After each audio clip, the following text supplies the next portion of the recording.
très en colère. Écoutez, vous êtes C'est pour ça que vous êtes coupé de la réalité. J'ai dit une carte blanche, Philippe, bonsoir.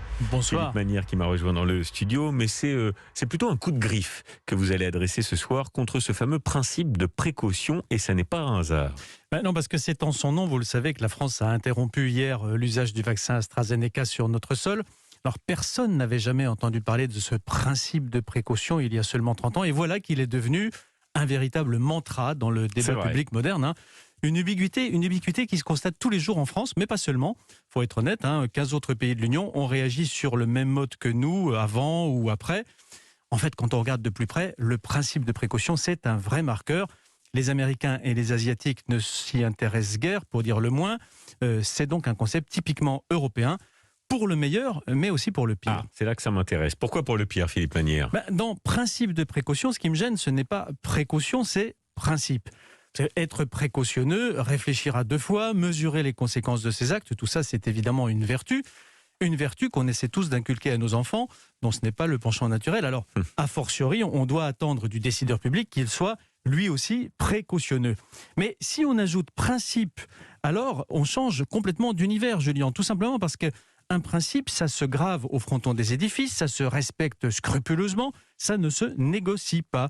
Or, dans bien des cas, l'optimum collectif consiste justement à transiger, à peser le pour et le contre et à choisir la solution la moins mauvaise, sachant qu'il n'y en a pas de parfaite. Alors oui, c'est frustrant, mais c'est logique. Et si on revient à la question du vaccin, Philippe ? Alors le vaccin, c'est justement l'application pratique de cette recherche de la moins mauvaise solution. Tout médicament, tout vaccin présente des risques, et si on s'en était tenu à l'application brute du principe de précaution, Pasteur n'aurait jamais vacciné le petit Joseph Meister et on n'aurait jamais osé inventer, en tout cas utiliser l'aspirine ni la pénicilline, que de vies perdues.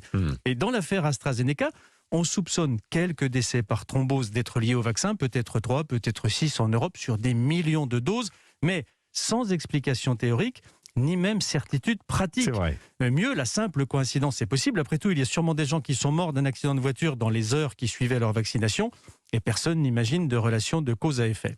En revanche, on est certain, pour le coup, que tout retard dans la vaccination se paie par des milliers de morts chaque jour en Europe. Alors, pas la peine d'être polytechnicien pour voir que les bienfaits avérés du vaccin l'emportent de très loin sur le risque hypothétique qui s'y attache. On use parfois de l'image d'une vertu suicidaire. Là, hélas, on n'est plus dans la métaphore. Alors, la bonne nouvelle, c'est que ce délire précautionniste jette peut-être ses derniers feux, Julien. Ce matin, Clément Beaune, qui est ministre des Affaires européennes, mais aussi un proche d'Emmanuel Macron, Clément Beaune a donc osé dire, je cite, « Peut-être qu'en Europe, on a trop de précautions », fin de citation. Alors voilà une prise de conscience tardive, mais peut-être prometteuse pour la suite. Eh bien, vous savez quoi, Philippe, on lui posera la question parce qu'il sera mon invité demain à ce même micro à ça sera 18h20. intéressant. Voilà une bonne transition. Clément Beaune, effectivement, qui sera notre invité demain. Merci infiniment, Merci, Julien. Philippe Manière, pour cette carte blanche.